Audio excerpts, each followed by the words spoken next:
મહત્વના સમાચાર મળી રહ્યા છે ઉનાથી. ઉના તાલુકાના નવાબંદર ગામના દરિયા કિનારે આવેલ જંગલના લાકડાનું મોટા પ્રમાણમાં કટિંગ થઈ રહ્યું છે. નવસારી નામના સરકારી જંગલમાં કોની પરમિશનથી લાકડા કાપવામાં આવે છે? સૂત્રો દ્વારા મળતી માહિતી અનુસાર જંગલમાં નવાબંદરની મહિલાઓ અને લોકો લાકડા કટિંગ કરી અને તેને રિક્ષા મારફતે વેચી નાખે છે. જંગલના ગાર્ડ પૈસા લઈ અને કટિંગ કરાવે છે. જંગલ વિસ્તારમાં કોઈ જંગલ અધિકારી પેટ્રોલિંગ નથી કરતું. દરિયાઈ સુરક્ષા તેમજ પર્યાવરણને થતું નુકસાનની જવાબદારી કોની? સ્થાનિક પ્રશાસન તંત્ર, ફોરેસ્ટ વિભાગ આ બાબતે વહેલી તકે જાગે અને પર્યાવરણને થતું નુકસાન વહેલી તકે બંધ કરાવે તેવી લોકમાંગ ઉઠી છે. The mirror news, Una.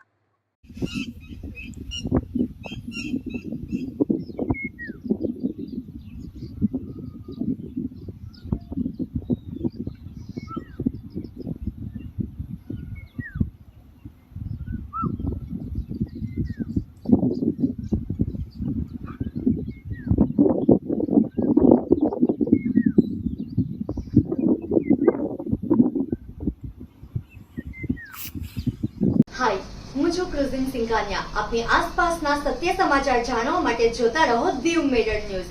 અને હા, લાઈક અને સબસ્ક્રાઇબ કરવાનું ભૂલતા નહીં. Thank you.